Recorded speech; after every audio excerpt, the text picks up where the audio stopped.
On this week's episode, Alex returns, and we also talk about the games that made us the gamers we are today and what ones might shape our kids' love for them in the future. And on this week's Pixel Picks Showdown, we name the best 2D fighting game. All this and more on the Pixel Parent Podcast.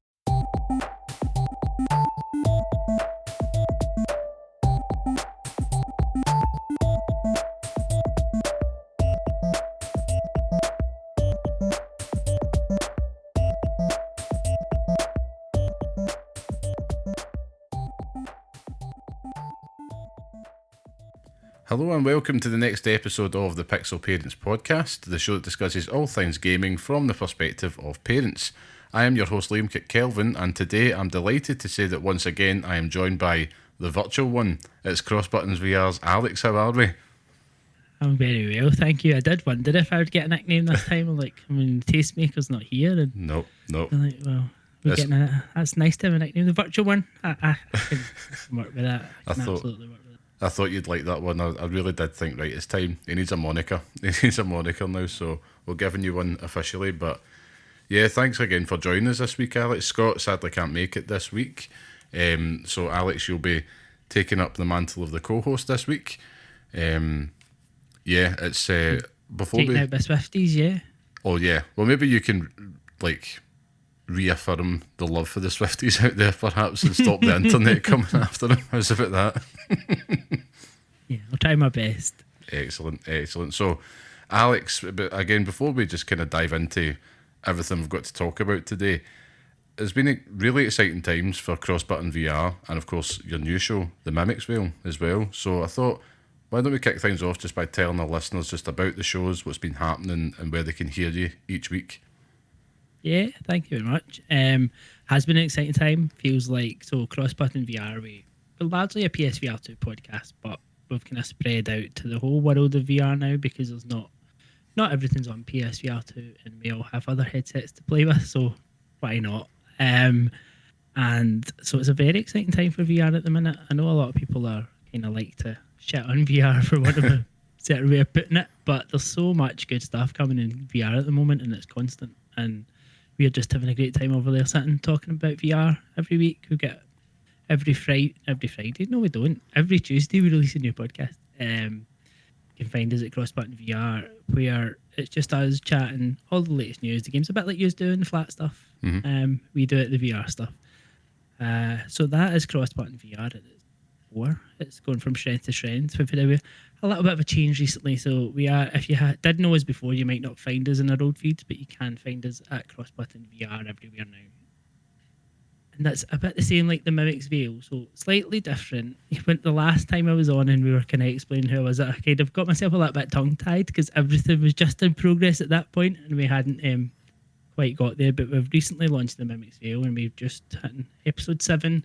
So it's not quite your traditional gaming podcast. That the idea of it is just 3 mates supposedly sitting in a pub, but we're not actually in a pub, but we're trying to pretend we are chatting games, and it's not the latest games, it's not the latest news, it's just us chatting about what we've been playing and how doing being a bit daft. We were part of, the 3 of us were previously been in the Cross Players podcast, where that was a bit more about news, a bit more structured, a bit more less fun is probably a nice way of putting it, whereas this is just easy going, and the 3 of us chatting every week about what we've been playing and being a bit daft. So that is the Mimics Vale. You can find us at the Mimics Vale on Twitter. Our link tree's just at the Mimics Vale. You can find us on, it's just audio only podcast. Just give us a research and if you listen, that'd be lovely. Awesome. Well, I hope that our listeners do definitely go check that out. And yeah, it's been great just to see all the activity online. I know the rebrand as well. Obviously, you're speaking my language at this point because I'm a man that loves a good font. So, it's looking great. And yeah, it's definitely going from strength to strength. I think since you were last on the show, we've had things like a price cut briefly on PSVR 2. I was so tempted, but the Pro is you should have done it. I know. See, if it was last year, I would have jumped in, wouldn't have thought twice, but that PS5 Pro is looming, and I'm seeing all these rumours online, and it's like, it's 600, it's 650, it's 700, it's like, where does it end? It feels like an auction, it just keeps going up, but yeah, there seems to be quite a good buzz around VR just now. So yeah, it's great that there's a space for that where people can go check out and hear more from the experts, as I would like to say. We're definitely not experts, but we give our honest opinions, and it's we're not there. We're never there to. We've never felt that we can be the people that can sit there and put a score on a game or anything like that. But we don't. We're not the experts in the field, but we can certainly give you an opinion on it and give you a feel for it, and that's more what we aim to do than say this is get this wrong with it and that wrong with it. Yeah. You've done this, and like no, this is what's good about it. This is what you like. This is what you might not like, and just a slightly more casual approach to it. Awesome. I think you've kind of described my review of Star Wars Outlaws last week, where I probably started off in a casual and then it went off into a bit more of a tangent. Just trying to do, give an opinion, but also just try and cut through a lot of the same old that you're seeing about it just now. But yeah, it's one of those ones. But of course, I think it was time just to get some housekeeping out the road before we dig into it. So, of course, for those listening, this is the Pixel Parents Podcast, which is the weekly podcast by parents who game for those who do the same, where each week we discuss all things gaming while raising the little ones. So if you want to be part of the podcast, come say hello and share your thoughts with us at pixel_parents on Twitter, or write to us at pixelparentspodcast@gmail.com. And if you like what you hear and want to support the show, you can leave a wee 5-star review and share this podcast online with your friends. Of course, it really helps us out. And of course, thank you to everybody that joins us each and every week. So with all that out the way, Alex, what have you been playing this week? Am I allowed to talk about what I've been playing? I think you're allowed. Really allowed to talk I about think it? you're allowed. So, The embargo's passed. Yeah, so I've been playing Astrobot, and I have the biggest smile on my face from the hour and a half or so that I've played of Astrobot, because this is everything that we've hoped it was going to be and more. Like, Amazing. It's so good. I'm not playing this for review. I wasn't given a copy of it. I was just very fortunate that Amazon's delivered it a day early. So Nice. I got in there a few, and there's a very many jealous people within the Mimicsville Discord and that are giving me abuse because I'm sending them videos going, look at this, this is so great. And they're like, but it's just brilliant. Like, it is, and I mean, this is maybe, some people might see this as a negative, some people might say it's a positive, but it is Astro's Playroom done large. Like, it's not going out there and try to reinvent the wheel and make it something completely different. It's everything you've seen in Astro's Playroom, like, dialed up to 1,000,000. Like, it's going for it, and you're not saying there's a story or anything behind it. It's not. There is, like, you need to go and find all these missing bots, and I think there's 300 of them you need to find across the world, and you're just on your mission. There's new abilities, new techniques. You find, like, all the things you've seen in the trailers, like all the little character bots of all the franchises that you know. So, like, one of the ones I've just found is like Crash, and I think the first ones were Ratchet and Rivet. And just seeing these little characters come to life as little robots are just so cute. But it's just joy. It is an absolute joy to play this game. I'm so delighted to hear you say that. I'm one of the jealous people. I need to wait till tomorrow or tonight if I'm really feeling stupid. We'll see how it goes, but I can see you're just grinning from ear to ear and just absolutely dying to get back to it. And I mean, you don't need to say too much about this game, because I think everybody knows what it's going to be. Like, if you played Astro's Playroom, you know, but you just want more of that. When we all played Astro's Playroom, we just wanted more of that. And yeah, there's disappointment. This is not a VR adventure. Of course, everyone's out there in the VR space going, but Astro was VR. Why are we not getting a VR version? I'm like, yes, I'd love a PSVR 2 version of this, but I'm happy to have anything, to be honest. Yeah. And to have such a polished product is great. Awesome. And aside from that, has there been anything else that you've been sinking your time into this week? A little bit of Star Wars Outlaws stuff that you spoke about last week. I haven't played too much of it yet. I will completely agree with one of the points you made in your review. It has a lovely font.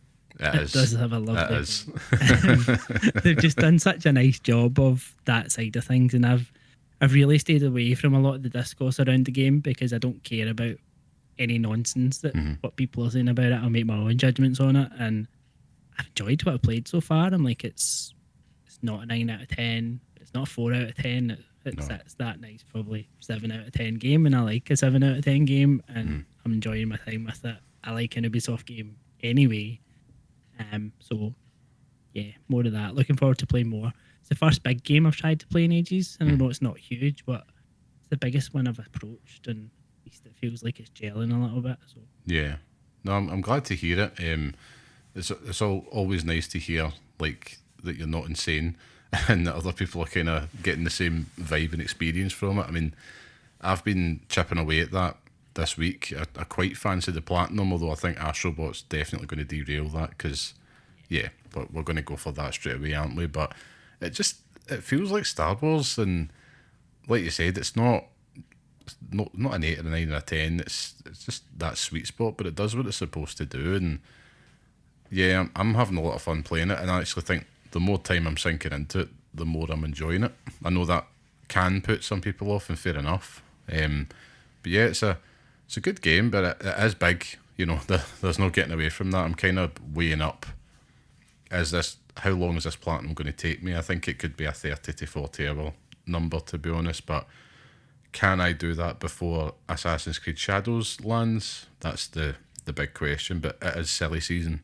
You know, so many games are coming at us thick and fast, aren't they? I mean, I had the VR ones in there. I don't quite know how I'm going to cope. But it's a nice problem to have. Mm-hmm. Yes. Yeah, I mean... And I think you just say it's a 30 to 40 hour platinum, but that's not bad for a Ubisoft game. Yeah, true. I mean, I don't know if did you get the platinums on any of the recent Assassin's Creeds? No, I think I got to like 80 odd hours on them just to finish like Valhalla, and like, that's enough. Yeah. That's absolutely enough. I think I clocked the platinum in Valhalla at 135 hours roughly for me. Different times, Alex. It was different times. You know, the kids were much younger, so could get away with it. But yeah, it's not one that I would heartily recommend. If somebody says I want to go platinum in Assassin's Creed game, I would just say do Origins, or even Odyssey, because that just felt like you were on a holiday the whole time. But Odyssey was great. It really was. I'm don't know. I'm not saying much about Shadows, like just outside of the big beats. I'm trying to kind of keep that, you know, to the side, compartmentalise it a wee bit so that it's more of a surprise. But that's still my most anticipated game, I think, this year, maybe next to Zelda. Which, by the way, Scott had actually shared there's a really good deal going on just now at Curry's. So for anybody, again, gamer parents out there, we all have a bargain. They're doing like 25% off on pre-orders with like the code Zelda25, so just jump on that whilst it's available. Curry's always do a great deal because they did the same, and they were cheapest for Astrobot as well. I think they were 51 for really? Astrobot, so they done a deal. But I have a bit of a problem, and this is something that's going to get dealt with by my podcasting colleagues soon. I like to buy Lego. Right, yeah. You might tell from what's behind me at the minute. Mm-hmm. And Nintendo's were doing an offer that if you bought the Deku Tree, you got 10% off the whole order if you bought it with Echoes of Wisdom. And then you also get student discount at the Nintendo store. So I got the game and the Lego for less than the price of the Lego. Excellent. That just seemed like too good a deal to turn down. Yeah, no, I definitely endorse that. That's like S tier bargain hunting right there. You know? Mm-hmm. I mean, it's some crazy math, but like anything to justify buying Lego and getting a game out of it, I'm quite happy. So is that your next set then that you're working on just now, the Deku Tree? Behind me, yeah. It is. It's still in the box because I haven't actually finished C3PO. He's not getting any arms yet. Mm-hmm. And then I've got I also bought the Burrow from Harry Potter. It's coming tomorrow. Nice. So yeah, I need to stop. Yeah. Well, I mean, listen, I am probably not the person to talk to try and get you out of the habit of buying Legos. You know, I'm going to live vicariously through that amazing collection you've got behind you there because it's definitely something. You mentioned like Harry Potter there as well. I don't know if you had a chance to try it out, but Quidditch Champions went live on PS Plus this week. I haven't, and I did mean to, so because it looked quite fun. Yeah. So it's always good when something like that goes on PS Plus, and probably to something that we might talk about later. it gives people a chance to try it, and I will try it at some point. And we all love a bit of Harry Potter, so Yeah. why not at least give us some Quidditch a go? It might work, it might not. Have you tried it? Did you jump in? I played probably about an hour of it last night. I was away for work this week, so I got back from Newcastle yesterday, and I was just chilling out. Played a bit of Outlaws, but then I noticed Quidditch Champions was on there, and I thought perfect, because my intention is I'll put this on for the kids at the weekend. Like my daughter in particular is a Harry Potter nut, so she'll absolutely love that. But it did just kind of immediately, I was just getting the vibes, the old like PlayStation 1, PlayStation 2 Harry Potter games, and those kind of really way too hard to control, at least for me, Quidditch sections. It was kind of like, oh, this is a big improvement. We've come a long way. It's got, it's got some charm. It's definitely, doing what it says in the tin. It's a Quidditch game. Is it anything special? I don't really think it is, but it's as close as you'd get. I'd probably say Rocket League's probably its closest kind of comparison. And it's not as good as Rocket League, but it's just that type of vibe it's going for. But like you said, if you're into Harry Potter, you're going to enjoy it. It's just one of those things. Like, I think Portkey Games are still sitting on an absolute gold mine, aren't they? Absolutely, because I think didn't they announce that they're also remastering the Harry Potter collection, the Lego collection, Lego Harry Potter for PS5. So Right. that's coming in October, I think they said. Oh god, that'll be absolutely So fantastic. So they're just rehashing each of these games and like getting all the money out of them. And why not? I think Hogwarts Legacy was such a success, despite all the rhetoric around it. It still managed to come through that and do well, and it was a good game. So fair play, just keep going with it. Like, Harry Potter is just such a beloved franchise, and like my son at the moment has just started getting into it. Oh, yeah. He's sitting watching the films and he's talking all about the films. And when you're going to bed at night, he's like, "Why was such and such not on the train? And will they go the next time? And then what was it?" And I'm like, and you're trying to, well, that's not. And he's working out all the timeline in his little head. I'm like, oh, this is cute. Oh, that's adorable. That's adorable. I love that. I mean, you're right. I mean, I remember like going down memory lane here. I suppose like when Hogwarts Legacy came out, and it was very much like this is an absolute dream title. I suppose like it's a Harry Potter action RPG. Exploring Hogwarts, the setting and all that, I thought was a stroke of genius. But the lead up to it was like, yep, all the rhetoric and what J.K. Rowling's turning out to be. Her values not in line with my own at all, and it did make me really kind of pause and question about it, because for the first time, kind of like, is this going to be me endorsing this person? I don't think it is, to be honest, but I could be corrected on that. But I enjoyed the game. That was like, I'd say it was a good solid 8 out of 10. I ended up platinum it because my wife, at the time when that came out, she was working evenings. So I had a lot of time. I remember just putting the kids to bed and just sitting there for the grind for a good like 3 months or something like that, because it took bloody ages. But yeah, I mean, it's definitely one that, that you mentioned, our kids are still obsessed with this world. They're going to be obsessed with this world on their way to it.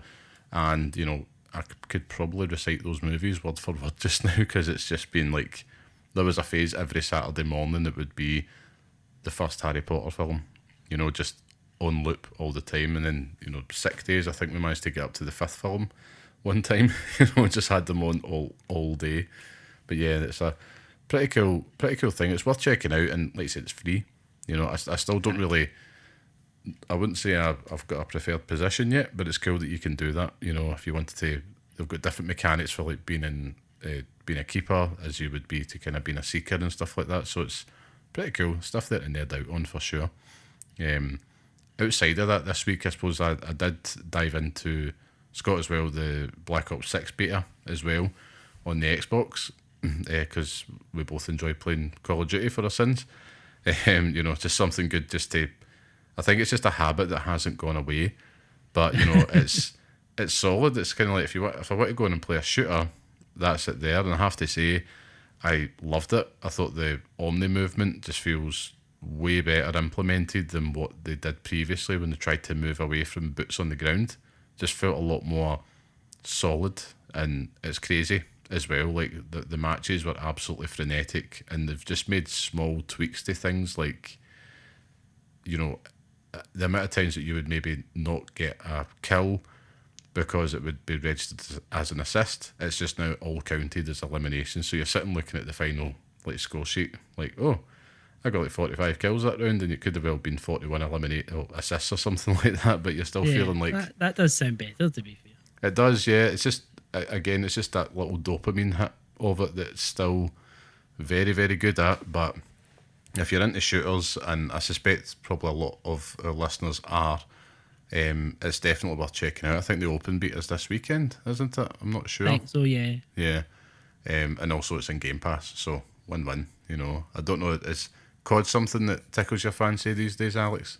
No, it's one of those things that just shooters in general is just not my thing, because I've never ever been good at them. It's no, that's the main reason. Like I've always, anytime I've tried it, I don't have the reaction time for it. Like I'm just not. Yeah. I'm always like the cannon fodder, and I'm like, I'll happily come in and play it with you, but I'll be the one that's dead. The same Concord this week. I'm like, but it's yeah. I suppose I'll try. I suppose we should move on to that as well. I mean, you mentioned it, Concord. I mean, I suppose, Alex, would you mind summarising what happened this week to Concord? I mean, basically, it was like taking out the back and shot. Ultimately, wasn't it? I mean, I don't think there's any real better way of putting it. Yeah. And it was highly predictable. So obviously, Sony have pulled Concord from stores, from sale, removing this now. I think it's now gone. Is it the 6th of September? Is it today?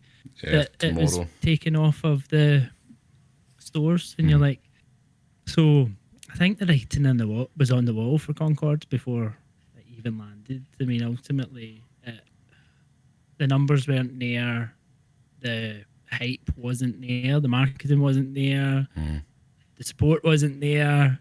It never had a chance. No. And I think ultimately that came down to the fact it was 5 years late. Yeah. It's 5 years late and a few months too early for a Marvel arena shooter, a hero shooter that's just going to do better because it is free to play. Yeah. I think it just had too many barriers against it, and unfortunately, we're never going to see it again, no matter what way they want to pitch this. I don't think this ever comes back. Yeah, I think you're right. I mean, at best it comes back as a free to play, but you're right. It's just not vibed with the audience at all for whatever reason. You know, it's just that secret sauce that any product needs to have to kind of resonate with people on a large scale. And you're right. You know, taking it back in shot's probably the best way to describe it, because we all were just shocked. I think some people were maybe online just saying, "Oh, I knew that would happen," but that it was unprecedented. You know, we'd never see this happen, especially for someone like, you know, Sony, PlayStation, just to kind of admit this is a big loss on our part. And you know, they even had things like, you know, you think about the state of play, the branded controllers, like the amount of work that they've put in there. I think they still had like a year's worth of cinematics and all that, and that was something. Did you try out the beta at all? I didn't try the beta, but I did play. So we did end up playing for 4 or 5 hours, and one night of the weekend. It was quite good fun. Like we weren't winning, and it was. But even like, see, to talk about all the cinematics and stuff, like you got to a stage, I'm like, there's nothing here that's interesting. Like you were watching it, I'm like, skip. Yeah. And, like there was nothing engaging me in it. Like there was nothing engaging me in the characters. Like, I feel for these guys that have gone and created all this content and everything that's not going to see the light of day. But at the same time, it should never have been let to get this far. No. I think they knew a long time ago this was going to happen, and the best thing they could have done was not charge for it and just made it free to play. Whether it was a free to play made game or not, it was just like, just put it on PlayStation Plus, don't charge for it. Eventually, just give it to everybody and let it live. But ultimately, probably said that the cost is too much to maintain it and what it's worth to have. Yeah. PlayStation don't like failures. They don't, and I suppose that kind of takes us to the bigger picture of it, you know, because this is probably, it feels like a relic already of the Jim Ryan era at PlayStation, where they're kind of chasing these live service multiplayer games, and I wonder if it's going to have a ripple effect. You know, you've still got like Marathon coming from Bungie, and you've still got, like, I think there's a couple others that, like, there's a lot of these kind of raid heisty type shooters that they've announced at the last State of Play. I think there was one within the last year, and it felt like there was at least a good 3 or 4 announced. I think I can't remember. That's how You've got forgettable that. You've got they were. Fair Games. Yeah, What you worry about next? Because I think that's next one off the block, and you're like, does it even get off the block now? Time will tell. yeah. I mean, it's like heart goes out to the developers because you know that's the next step, which is big failure. We got to cut you loose. You know, there's no faith from their from the bosses, I suppose, at this point, and that's unfortunately the way the industry is just now because it's so bloody cutthroat. Just constant layoffs this year, but and then things like Suicide Squad at Rocksteady, you know, there was layoffs announced this week, and it's just a constant churn just now of talented people that have worked really hard for years on a project that just fails, and it's unfortunately it's the guys at the top that need to really take the blame for it, I think, because they're the ones that's pushing them in this certain direction. But hey ho, it's end of the day, if the game just ain't clicking with people, it's just not got a chance in hell. Which is a shame. That is a shame. But I do wonder if this means that Sony might pivot into what we kind of know them for at this point, and it kind of feels like this might be the advent of it just now. I think so, and I think it's also it just shows that you can't really go and chase the trend. I think we're in an industry now where games take too long to develop that you can chase the trend. I think in an indie perspective, and you can go and get something out quite quickly, yes, absolutely, that can work. But when you're going for something like this, which is 8 years in the making, I think they said the time it came out, like, well, 8 years ago, yeah, you might have had a chance, but things move on so quickly, and even in this space, I know Overwatch isn't hugely. I think it's got a huge base still, but it's not like what it was. And Marvel Rivals will come out and it will have its moment, and whether it sticks around, I don't know, but it will definitely do well. And I think just having that Marvel IP attached to it is just going to help it so much. But you're never going to topple Fortnite, so never try. And I know it's a completely different market, but that's its thing, and that is, you're never going to top that. No. And you just need to accept that and go and innovate in some other way. Don't try and chase the trend, as we say. Just go innovate. Gaming should be an innovative space, and that's what makes VR feel so great at the minute, of people going and trying different things. And I think that's what we need to see the traditional developers go and do again, rather than just say, I want to monetize this, I want a free to play model on this, I want this, money, and like, think about how we innovate again, which I think has been lost quite a bit recently. Absolutely, yeah, I couldn't agree more. I think it feels like over the past, within that time period, arguably 8 years, the boardroomification of these, major publisher strategies and chasing trends and stuff has really taken hold. And it's just, 8 years ago, Guardians of the Galaxy would have been a year out in the cinemas at that point. There's been another 2 sequels since then, and we're all kind of a wee bit Guardians of the Galaxy out, and it's the first touch point from Concord. You could see it in that boardroom years ago, thinking, oh, this is all cool, let's do that. And then I just remember the disappointment I felt, thinking, all right, this looks really polished, it might go somewhere, I'm intrigued. And then as soon as it kind of showed that it was a multiplayer shooter, it was kind of like, all right, okay. And like you mentioned, Marvel Rivals is out. We were lucky enough to get on the beta for that, and that was such a good time. Like, everything that I had wanted. And yes, it is a unapologetic Overwatch clone, but like you said, the Marvel IP, and I'm a sucker for it. It's like, all right, I'm going to go Venom next. Oh look, there's Adam Warlock, and off I go. Quite happy, free to play, and all the heroes are going to be free. They'll nail that, and I'm probably afraid at the prospect of microtransactions in that one, because I want to get certain skins. But yeah, just you wait until you get the Marvel Snap tie-in, and you're a goner. That's me done. I'm done. Do not tempt me. Do not tempt me. I must I must admit, it's for the first time in a long time, I have just been really, the thought has crossed my mind about, do I stop now?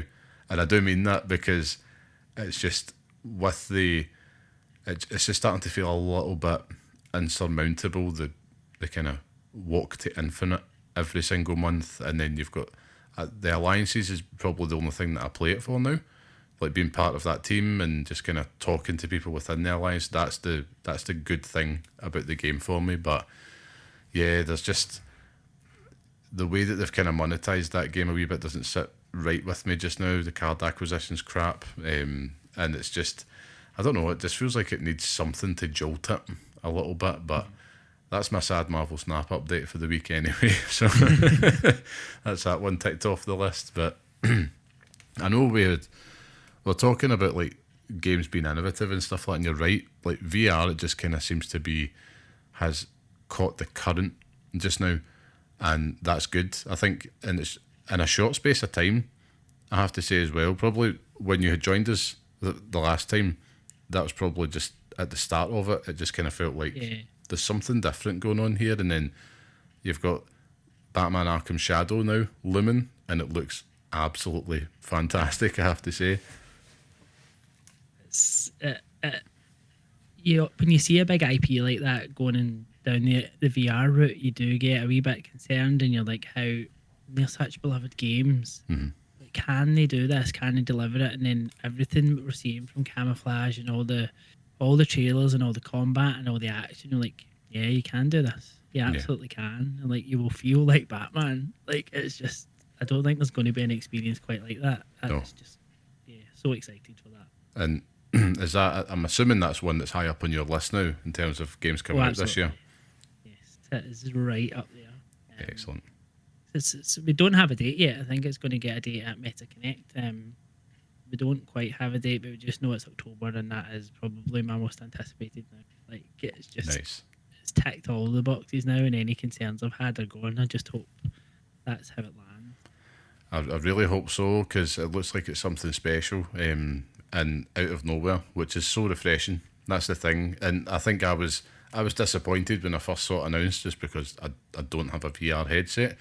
But it's one of those ones. If the game's that good, these are the ones that tempt you, don't they? I mean, it's like maybe I could pick up a Meta, just go for it. Maybe just chuck in a Beat Saber or something like that for old time's sake. Just try and justify it, and then before you know it, you've bought it.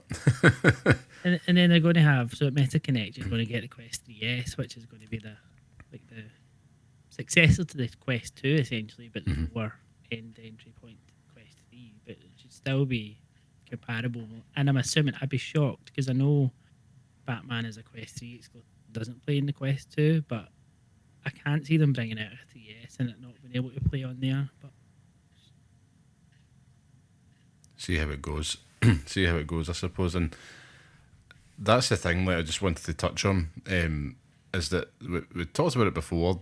This is silly season. I'm quite sad, so I put like a little list together on my phone, just try to right, here's the games when they're landing, and it kind of helps me budget accordingly, and just to be like, right, how am I moving and shaking for these things that are coming out? And even in September, I think we've got Astrobot, now in your case, tomorrow for the rest of us, and you've got like Zelda coming out as well this month as well, and then there's other big games like I think like FC25 will come out, and I don't even think of the rest that's on their way. But I mean, then you move into next month. You mentioned like Batman, there's Call of Duty, Life is Strange, there's like Dragon Age, Assassin's Creed.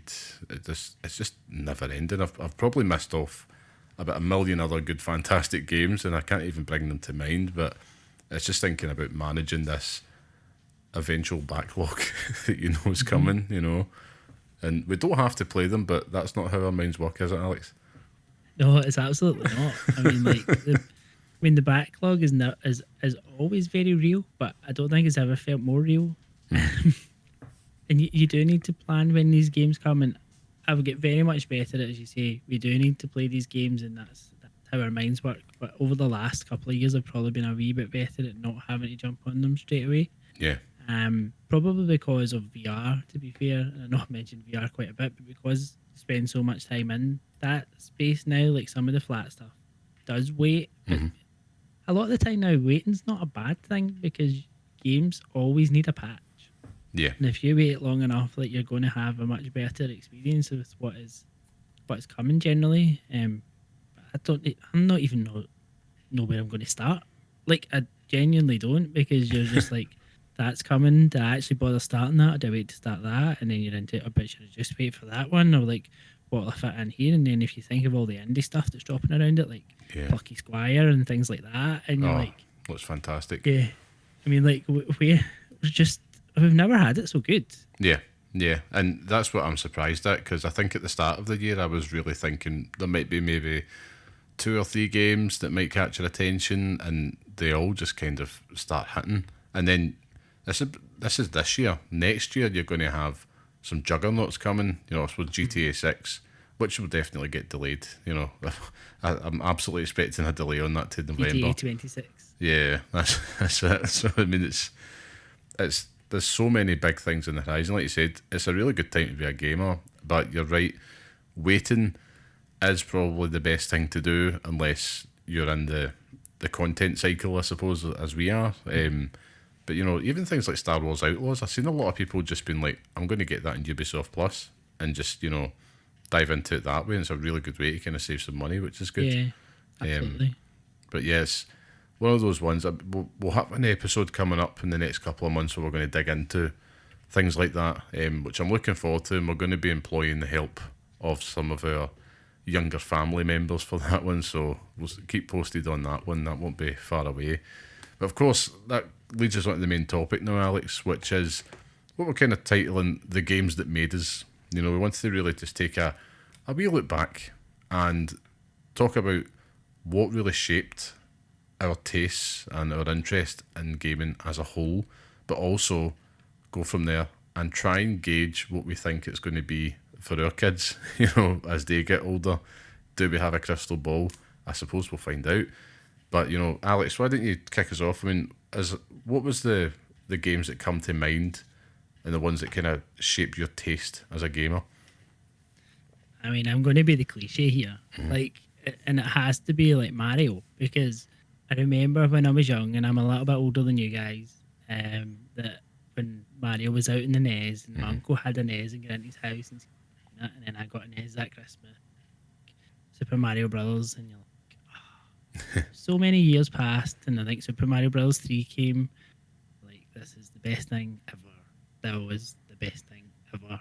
And as those experiences that you get right back to those days of the NES and your Mario games, but also things like Tetris. Like, I love a puzzle game.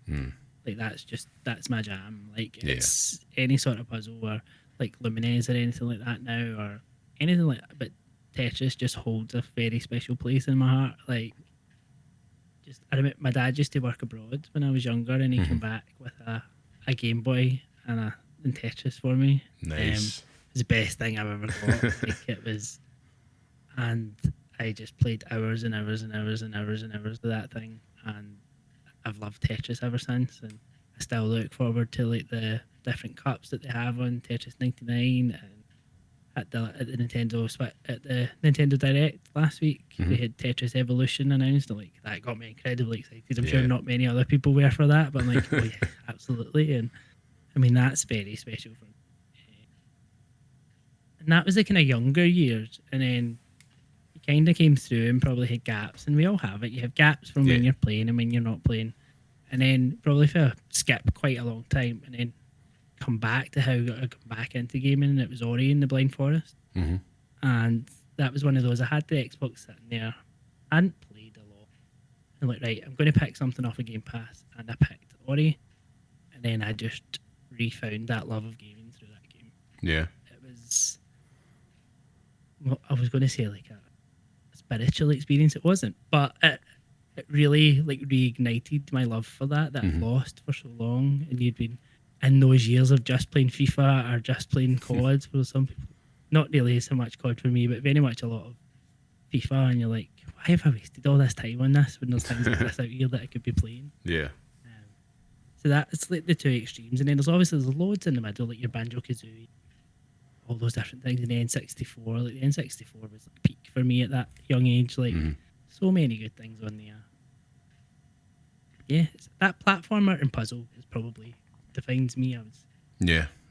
That's quite interesting. I know I'm totally with you on the Game Boy and Tetris thing, because I can remember it was my aunt that had got me it for my Christmas, and the Game Boy was like ancient at this point, but got that and Tetris with it, and yeah, Tetris is just still one of my favourite games of all time. You know, it's no matter the iteration of it, it's just pure joyful gameplay, and it hooks you for hours and hours. And I must admit, I actually remember I had a version of Tetris on an old Sony Ericsson phone, and I used to just sit and play that all the time on lunch break, and it was probably a bit problematic, probably more than Marvel Snap, I'd have to say, at that point. But I think for me, when I look back on it, you know, the earliest memories I have, and there's a cracking picture of my mum, and she used to have, she'd kill me if she ever heard this, but she won't, so I can just say anyway, but she used to have like the proper like Brian May style perm,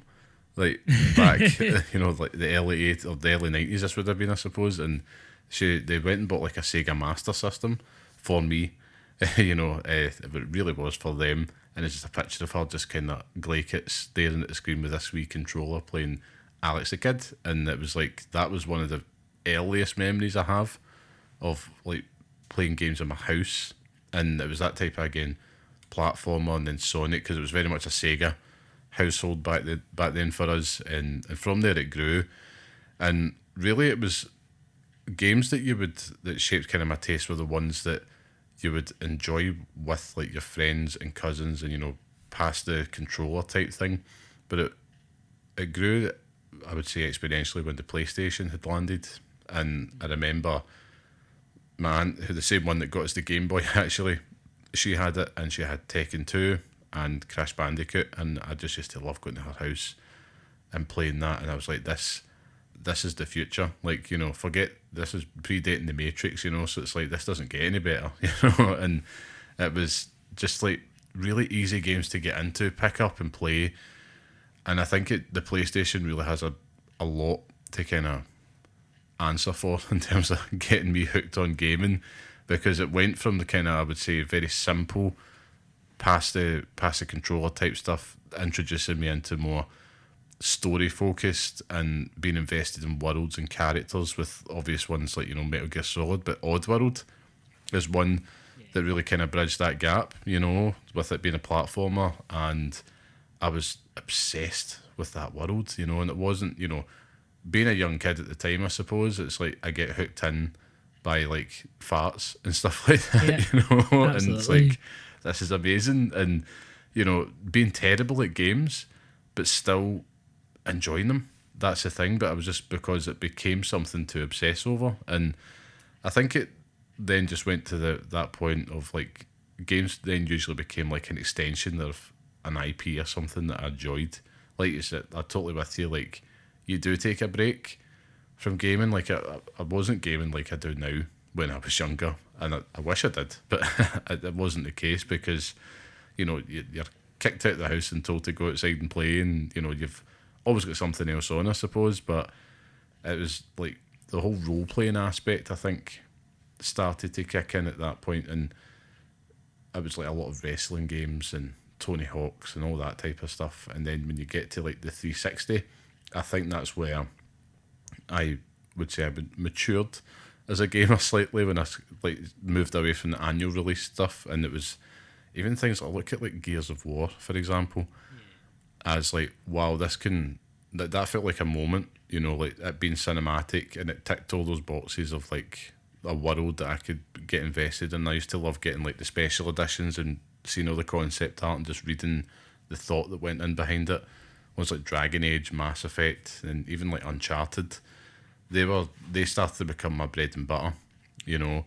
And I think at that point it became more of it moved from a passion really into that obsession. And I was thinking, right, this is definitely for me. I wanted it to be more than just something I pick up at the end of the day. Do you remember a moment at all for yourself where it got to that point where it's like you went from Alex who's playing FIFA every day to Alex who's now on multiple podcasts, you know? I don't know. I mean, a lot of that came around. It was a lot down to COVID for me, because that was the point at which I really doubled down back into gaming. Like that was what I turned to, and that was where like that love come back, and that was things like it was probably a wee bit earlier than that, but it was, as I said, Ori there. But when I then picked up the series, no, the Xbox One X, Yeah. I decided to pick up when that released, and I got Assassin's Creed Origins. That's right, Yep. Origins at that point. I'm like, holy fuck, this has progressed. And I just remember playing that game and like that one really, really gelled. And I know that's a far more recent game, but it was like, oh, this kind of game, I can absolutely play this. Like, I get it now. Like, Yeah. and a lot of the kind of games before that, I'd never. Maybe I just matured a wee bit later and just did not appreciate a lot of this stuff. There's an element of that. But like before that, I was more like your. I remember sitting waiting on my Xbox coming, like so for the release. I didn't go down the PlayStation route. I went down the Xbox route. Mhm. For all, I always loved that. There's a little bit of me that felt like I really did miss out in a lot because I wasn't in the PlayStation side and I missed out in the Xbox side. So I never ended up in the kind of Final Fantasy side of things or the Metal Gear side of things. Yeah. All those experiences that you didn't have. But it's still like Halo, and you're like, oh, right, I get this. Still not really a shooter fan, but I get it. And then it was like Project Gotham. Yeah. Yeah. Like, oh, yes. Like, those 4 games, those 4 was like, that's a series I would love to come back. Like, I just remember the first time playing Project Gotham on the Xbox, and I'm sure there was an Edinburgh track in it. There was, yeah. That's it. And you're like, and you're going down, and like they introduced the kudos system. You're like, oh, this is a new way of doing this, and you're just like, this is unreal. And I think there was so many different things you would do that with the Xbox, and then the way the Xbox kind of started to progress things and turn it into more of a social aspect, and Xbox Live came, and like, oh, you can now do this with your friends, and all that stuff, and that was where it all kind of progressed. Not so much the specific games, but probably more the experience of the systems and the infrastructure developing into what it became. And yeah, there's probably not. Whereas you can probably pinpoint no specific games, I feel like it was more experiences that drove me than games themselves, because I've never really been one for the big story games, the big RPGs. I've just never found myself that engaged in them, and I think that does come down to that PlayStation thing. I think there's definitely an element of that there, which I've tried to kind of rectify in my later years, and I've still never played a Metal Gear game. Like it's just something I've not done, and I will do it eventually. Yeah. Absolutely will, but it's hard to do now. Maybe when Delta comes out, that's maybe the opportunity to go and Oh yeah, 110%. Yeah. But it's hard to pick out the specific moments, more the experiences. Just like highlights in there, like as I've said, like in those Tetris and your Oris and the moments of pinpoint. But I think it's more experience than more. Yeah, and that makes a lot of sense. I mean, I think there's one thing that definitely shaped it for me, and it's actually not a game, and it's not a console. It was actually gaming magazines. You know, like they really did light a fire for me, and that's when I think it started to kind of become something a bit more. It was something when I was younger, they would kind of pick it up every now and then. But then, you know, through my teen years and even at my 20s, I was still like picking up things like Games Master and stuff like that religiously, even though I was probably outside of their demographic at that point. And, you know, Edge and all that as well, just exploring the different levels of it. And that's what kind of led me to do my degree when I was I was 19, I think, at the time. So I thought I'm going to go off and do a journalism degree. Which did, and that's where Scott and I had met.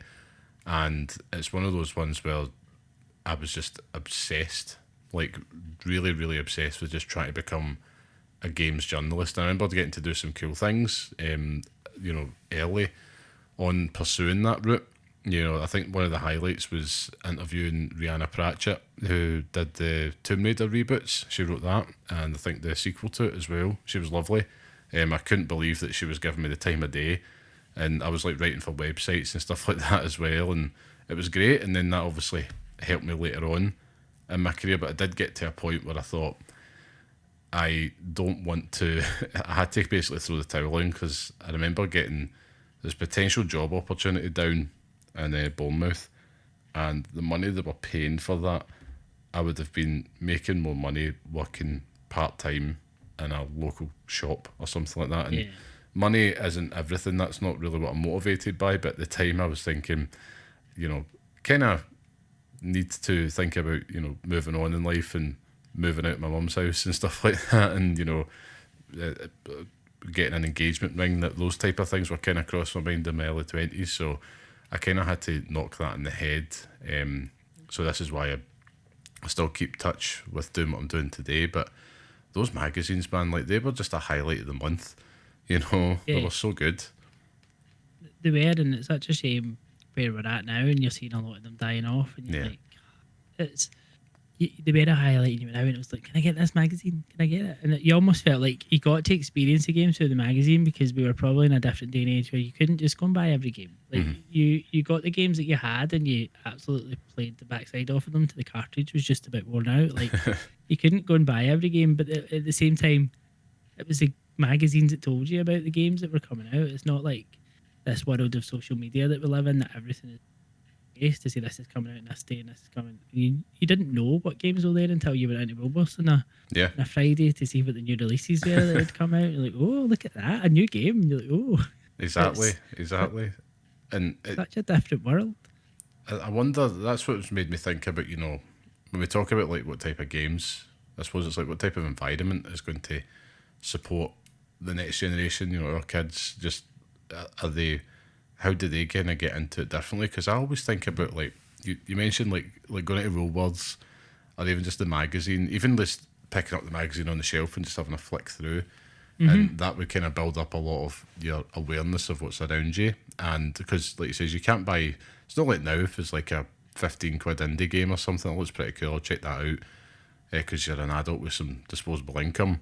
It's more like, imagine when we were like, I don't know, between 10 and 15 or something like that age, and you had YouTube, and you could effectively just go on and type in the game that you want to see. So like Astrobot gameplay, and you could effectively just sit and watch the game without having picked up the controller now. And that is, don't get me wrong, it's really cool. I would have loved that back in the day, to be honest with you. I'm not going to sit and say it was better in my day, but there was something just a little bit, I don't know, this is the rose tinted glasses, but there was something oddly exciting about, going and picking up the store copy, like of the game that you wanted, and like, one day I will play you. It's kind of like that Wayne's World bit. He kept on going out the shop looking at the guitar. One, it will be mine. It's that type of vibe about it. But I don't really know what the kids will kind of do. I mean, that has to be the first touchstone, surely. Which is, there's more of a social element now, isn't there?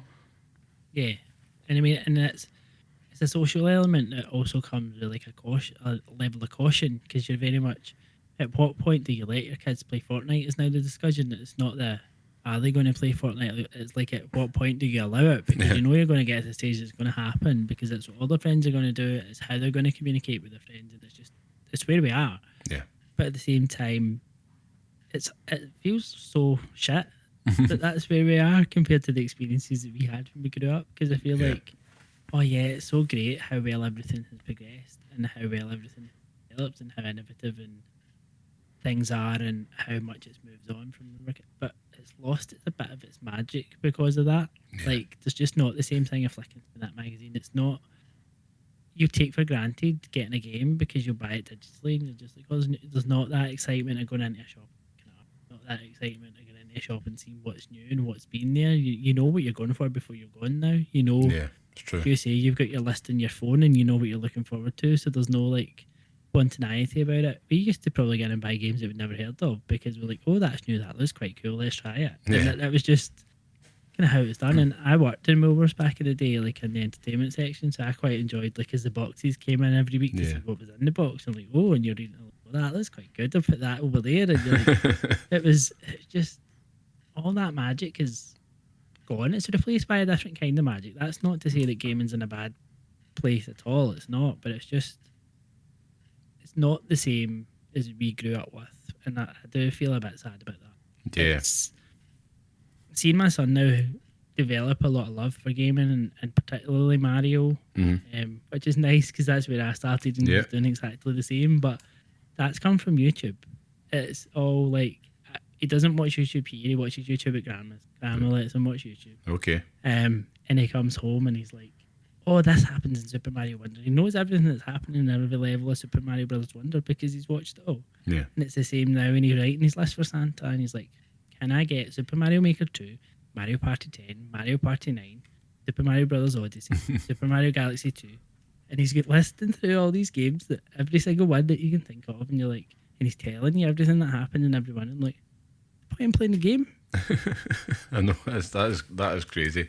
That is absolutely crazy, and I do love that though, because there's an element of like hyper focus being available to you now, and I totally know what you mean. Like there's some things like both my wee ones have got their own tablets and stuff like that, so they'll get time with that. To be fair, my son's kind of he gets really bored by it really quick. My daughter, has got ASD, so it's a little bit different. So it's kind of good for it kind of helps focus her a little bit. But with my son, it's definitely like he's now at the point where it's like, actually, can we play this? Can we play this? Can we play that game? And he has his own names for it. You know, the Pikachu game or Mario, or he really wants to play Luigi's Mansion. And I keep saying to him, I was like, son, like, don't take this the wrong way, but you're terrible at it. And you're not actually playing it, you know, because you put the controller in his hand and it's just like, oh, I can't do it. But yeah, you could watch some other kids on YouTube play it, or, you know, I've sometimes put on like gameplay videos of it just to be like, all right, well, why don't we watch that? Because, you know, Dad's busy just now, I need to go do whatever. And it is, yeah, there is an element of magic, and I don't know if that's us kind of playing the old Da card a little bit, you know, like back in my day type thing, but there was like an innocence about it, I suppose, that's kind of lost, you know. And I do wonder, the thing that kind of came to mind is, do you think, you know, look at Fortnite, Mario, which will be timeless, even Minecraft, and, you know, like the Minecraft movie coming, all that, they're doubling down on this just to keep it in the kids' bloodstream. But do you think the games that we play now, whether it's VR, whether it's like online multiplayers like Call of Duty, or like big story-based games, or even small indie titles, if they will become dad games, or, you know, mum games, or parent games, like that's for the older crowd. You know, we're not quite into that. That just seems like something that might happen. I feel like we're already there to a certain extent. Yeah. Like, because there is, I mean, I feel like your young games are your Fortnites. Like, you can sit, and I know like a lot of my friends who have got like kids maybe more in the teenage years, and they're like, you're trying to get them to play, oh, you should play this and you should play that, and these are your great games. And like, no, I'm just got to play Fortnite. Like, I feel like we've almost kind of got to that stage where they're missing out on all these kind of great story games and your RPGs. I think there's definitely going to be a far more generational divide than there ever was. I think you're going to get to a stage where as a teenager you're going to play, you're going to play this type of game, and then a wee bit more, and there will be I think like your Naughty Dog games and stuff. I think that kind of Last of Us, that's going to push a bit up a bit, and then all of those more story driven games I think will go to an older audience. But I think gaming's never been as available to an older audience, and we've grown with it. Yeah. Whereas, but they're probably one of the first generations to do that, to an extent where from where we started to where we are now and to where we're going to keep going. Whereas before, like, we'd have never have thought, maybe like our mum and dads, maybe to an extent they jump into Mario or something, but it's now where we started and where we've gone through. I think we will keep going to where soon it's going to be far more socially accepted that we'd still do it as well. Yeah. I think there's been a shift in that to where these games are going to come that will be more of an older generation game. And it will be a sad thing to say that, but it is going to be some of these kind of games that we're playing just now that will be completely irrelevant in 10, 15 years' time, because nobody's going to want to play an Assassin's Creed like the way we played it. They're going to want to be the assassin, and they're going to want to dress up like it and be like it's going to be in some sort of HoloLens presented to in front of you to go hunt down these people. Like, I think the whole landscape will continue to evolve, but we'll still have that clamouring for what we see as gaming. Yeah, I mean, I look at it in the same way. I'm always quite envious of my mum and dad's generation, from a music perspective, because it's like I feel like they've kind of gone through the journey with music as what you've just described that we've went through with games, like kind of went through the heyday and the influx of just sheer innovation and constant quick strides of like here's the next thing. So the same way that I could say to my son, oh, by the way, have you checked out Mass Effect? That's probably a little bit like my dad saying to me when I was like 7. It's like, oh, have you checked out this Stevie Wonder album or something like that, or here's some Hendrix, and it's like, nah, I want to go listen to, I don't know, Eiffel 65 or something like that, just like whatever was in the charts. And Fortnite kind of represents that a little bit because it does everything. It's just a toy box. That's the way I kind of look at Fortnite. And I don't get me wrong, I dipped a toe back in it recently because the Marvel season was up and it was Doom, because anything Doctor Doom, I'm there. But I was also I did kind of feel like the club type thing, like I don't know if I should be here. It absolutely feels like that element now. You're like, you almost feel a bit guilty for being in here. You're like, oh, should I really be here? No. That's it. Nobody tell them that you saw me. I know. It's one of those ones where it's like I don't feel entirely comfortable in the space, and it's nothing to do with skill, because it's like, shout out to like the old grandpa that plays the Battlefield, and oh god, I called it the Battlefield, but he plays Battlefield games, and like he is absolutely like one-shotting guys from across the map. I think he used to be a sniper or something. See him on TikTok quite a lot, and it's like you will get that example, but it would be funny and sad. I mean, we talk about the Pixel Picks list that we're building every week, and you're right, there's like probably a point, there's been games on that list already where it's like, I'm not playing that, this looks like it was made with chalk, like what is this, and it's a shame because there's absolute diamonds in there, and that's the whole point. Some of them more contentious than the others. I mean, the weeks... How dare you make me play Mario and Sonic at the Olympics? Listen, that was Scott, and he will stand by that, he will die in that hill. But it's one of those ones where it's just a fascinating thought, and it's something that's kind of permeating my thoughts more and more, I think, as the kids are getting older, and you do start to think a wee bit more nostalgically, and you're looking at everything that's coming. And I count myself lucky that I'm not in the camp where I see so many people of our generations that are lapsing from gaming because it's like, it's boring now, nothing clicks, it's all the same. And I get it, because I think when you fall out of love with anything like that, everything does seem the same. Could be anything, could be a sport, could be hill walking, anything, too much of it, you're like, nah, this is not for me. Whereas I'm lucky that it's not hit that point yet, but I do wonder.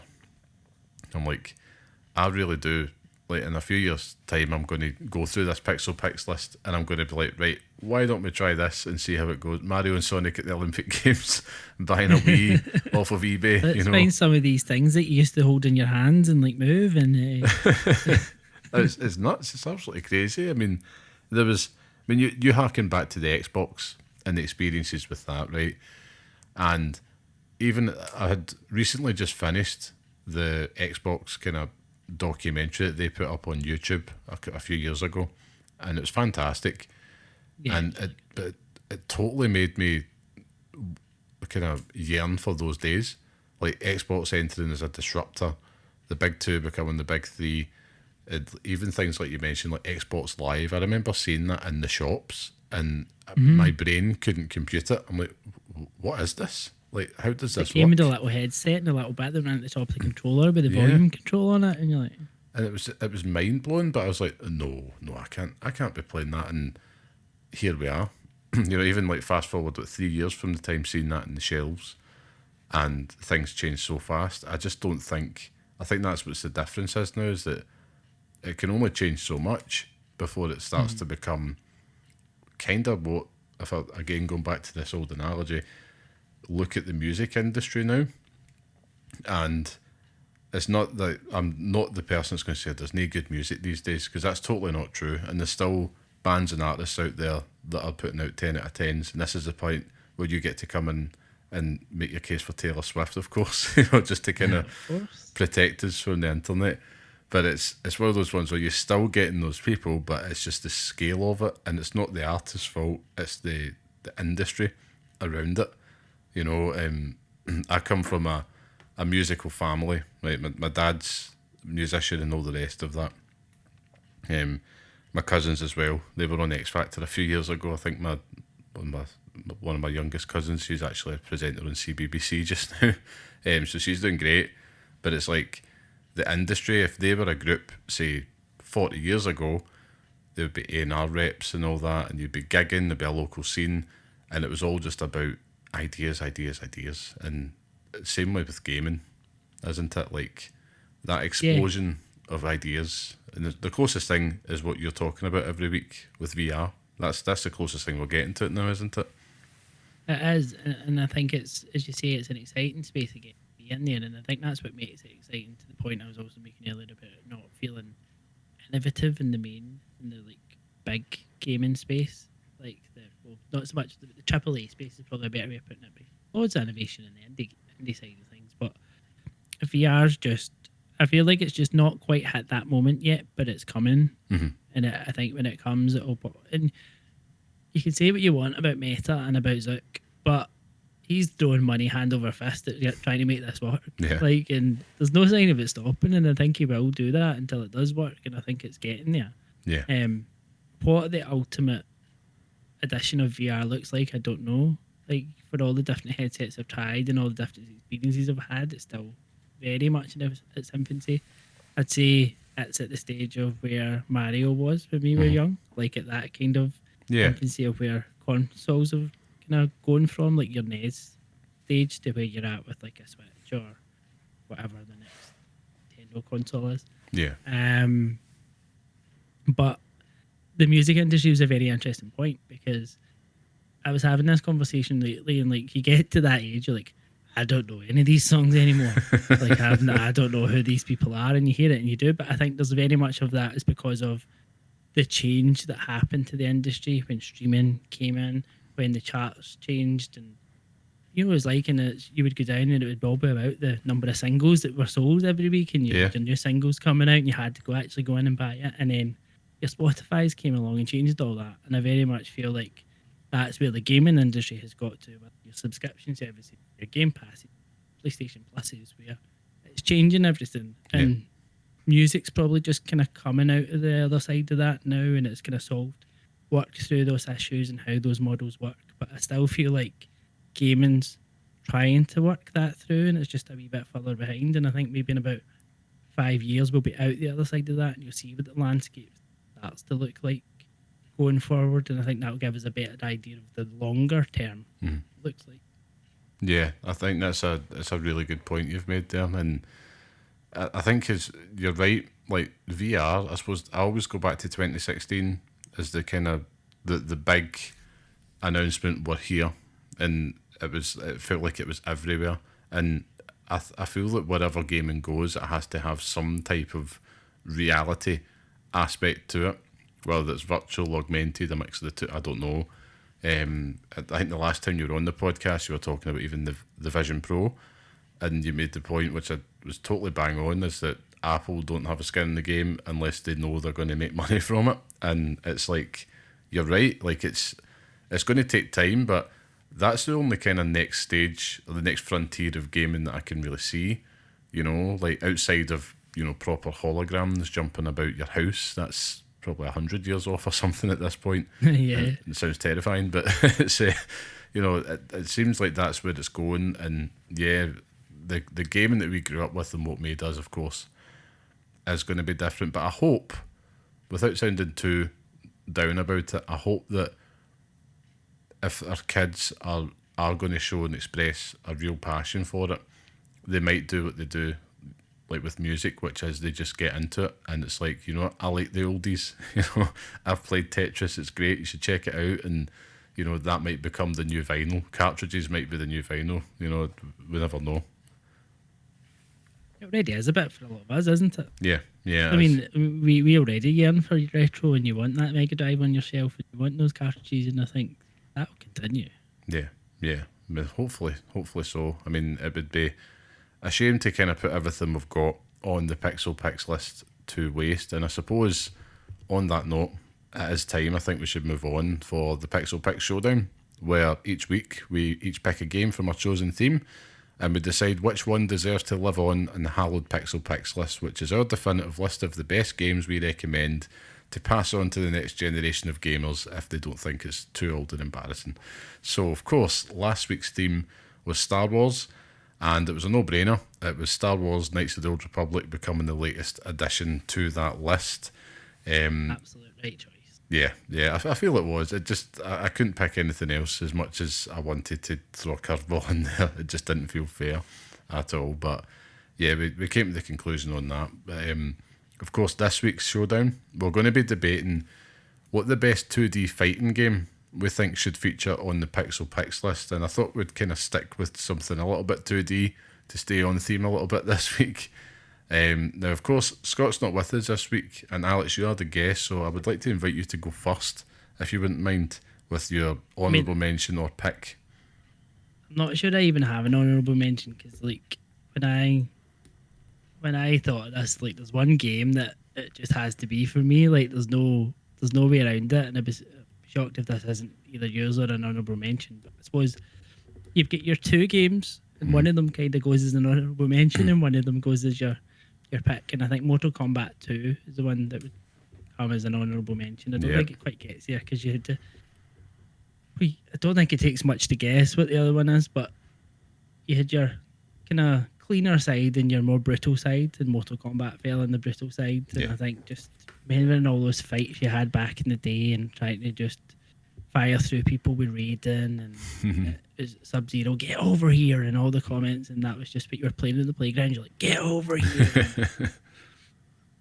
I mean, they're timeless to the extent those games. Those are games where you could go back and play because there was so much precision to how you were playing that they hold the stand of time. So, I mean, Mortal Kombat 2, I would say, probably one that stands out for me. But there's only one pick that I can have here, and it's Street Fighter 2 Turbo on the Super Nintendo.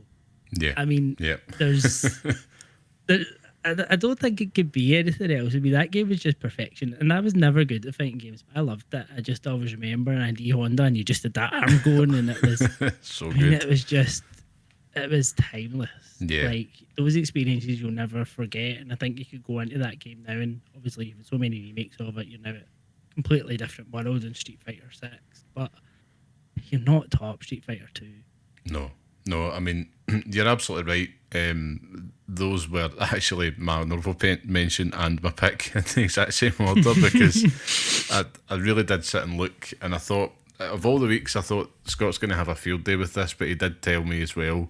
I let him know what my picks are, and he's like, it can't be anything else. You know, it's just, it might seem obvious, but it's a chance to kind of shine a spotlight on it. And you're right, this was the fighting game when you're growing up. You know, I remember just being obsessed with Blanca. I don't know why. Yeah, and you just kind of go, and then you get the electricity started going, and and I still love Blanca. Like, Blanca still, like, I'd still choose Blanca just because he's cool. Nostalgia. Yeah, he's cool. I mean, if I go into a room full of, you know, diehard Street Fighter fans who will kick my ass in that game, no matter which one that I play, and I could probably pick Blanca. And I remember actually my brother-in-law probably falls in this camp of being a bit more hardcore. And I remember it being at his one night out Street Fighter 4, I think, and picking Blanca, and he's like, what are you doing? I'm like, it's Blanca, he's cool. Like, because I've still got that hat on from Street Fighter 2 days. Like, he's cool, he's, you know, electricity, and he's a mad monster. Like, what more could I ask for? But I mean, you think about all the icons that were born from it, you know. You got Ryu, Chun-Li, you mentioned Honda, you got Guile, Zangief, Dalsim, you know. Yeah, and like the theme, the music as well, like everything about it is just alluring. Still brilliant to play today. I mean, last week's episode we talked about how we were out at the NQ64, the arcade bar. I don't know if you've frequented it. I haven't actually been. It's one of those I've been meaning to go since it opened, and I know a lot of the guys because they were down south first, and I'd always spoken so highly about them down south. But I've not actually made it. You'll love it. You'll absolutely love it. But they've got like a Street Fighter 2 like championship edition in there, and it's like there's something about it that just still pulls you in. I don't know if it's like you said, it's cleaner, it's the art style, it's how tight and precise the gameplay is, and it's still, I feel that Street Fighter might have kind of lost a little bit of that as it's went on. It became too precise for me because I am forget it. I know Scott will rightfully so, as the only person that's played it, at least between us on here, with Street Fighter 6, and he's like, they do such a good job of like ushering in, you know, newbies, I suppose, and I would probably put myself in that category. I've played Street Fighter 6, and I would agree, like in terms of changing it up a little bit and bringing as well, like they've changed you get two different types of control with this as well, which is a much simpler type of control on either side. So they have done a really good job from that, but it did get to an extent in the middle where I'm not even going to touch this. Yeah. Like there was no point. Like I'm not good enough. Like, No. and I'm never going to. I'm just going to get frustrated. That's it. I mean, and I welcome this trend because I know Tekken 8 did the same, and I need kind of like a baby mode, just to pure power fantasy button mash, and I'm quite happy, like 2 buttons, whatever. But with Street Fighter 2, it was simple enough, but also complex enough to make you feel good if you were like mastered in certain moves. You know what I mean? You know, pulling off a Hadouken and stuff like that just made you feel like a god back in the day. But I mean, I think we've answered the question. I mean, the best 2D fighter game, of course, is Street Fighter 2. There's a reason for it, though.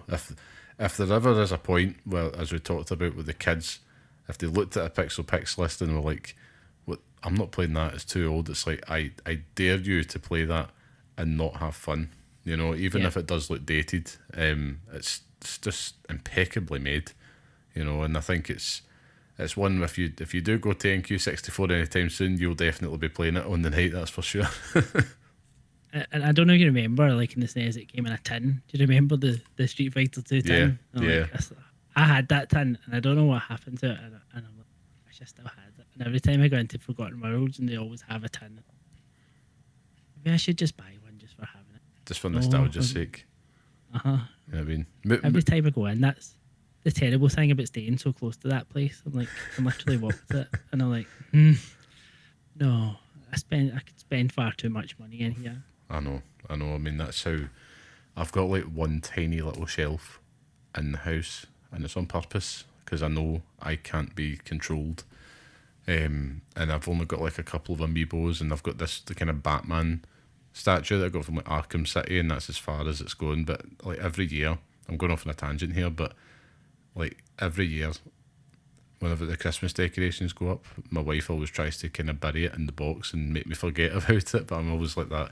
See, if I had more room, I would totally be buying tins and all the rest of all that stuff, you know, just absolutely populating the place. And it'd just be like an Aladdin's cave of things that just You'd end up like this. Yeah, exactly. You're living a dream, you know what I mean? You're absolutely living a dream there. Absolutely stunning setup. But I think you've definitely got room for a tin or two back there. You know? So even like that, I've just got a little corner that's got like my mini consoles and I bought one of the Atari 2600s. Oh, yeah. Last year, like when they remade it with the working cartridges and everything, because that was the first console I had. Yeah. Before I had the NES, I had picked up one of them second hand. So I need to get that. Yeah. I think we've talked It's dangerous having the space. You're completely right. Like as soon as you have the space, you need to fill it. Well, that's it. You can't just be sitting there and nothing. You know, got to fill the room somehow. Maybe you could get some Street Fighter 2 stuff to go along with the tin as well. I would say, you know, it starts with the tin. Next thing you know, you've got a big Zangief statue next to it. A Guile haircut. That's it. Maybe next time. Get your bonus points for that. No, but I think that fair play to Street Fighter 2. One of the best games ever made, let alone the best 2D fighting games. So, I mean, it now joins the rest of the games on the Pixel Picks list. So well done to that. And yeah, hats off to it. Does that mean I'm on the list now, or does it? It does.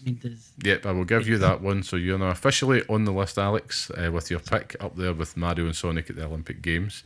I'm sure you're very proud. Yeah, absolutely. I mean, it's impeccable company. Excellent. Well, of course, I think we'll probably need to do one soon. I think it just kind of goes through all of them, you know, and just really talking through them, because it's quite a list. I might actually be tempted to just kind of dive into them, you know, maybe next year. Might just actually just go back and revisit all these games and see what I make of them. But it is definitely some list that's worth playing. We should probably publish it actually somewhere else, just so people can dive into it. But of course, Alex, that brings us to the end of this week's podcast. So thank you once again for joining us. It's been absolutely fantastic as always. Enjoyed myself. Thank you once again for having me. Anytime. And of course, if you like what you hear and enjoyed the podcast, just leave us a wee 5-star review. It helps us out and makes a big difference. And Alex, where can people find yourself and where can they find you on all the other podcasts that you're on as well? You can generally find me as SSAlex994, like on Twitter or anywhere gaming related. That's how you'll find me. And for the podcast, you can just search in your podcast app of choice for either Cross Button VR or the Mimics View. Awesome. And please do check it out, guys. That would mean the world if you can go do that. And if you want to catch up with my own rabbles online, you can find me at Carmelite on Twitter, where I'm probably just posting about video game nonsense and just being an old da. And of course, want to thank our producer and music man, the very talented and handsome Mr. Sean Murray, who does everything to make this podcast happen every single week. So thank you, Sean. We love you for everything that you do. And of course, you can listen to the next episode on all major podcast platforms. Follow us on Twitter at Pixel_Parents. And of course, write to us at pixelparentspodcast@gmail.com. But until next time, stay safe, stay sane, and thanks for listening.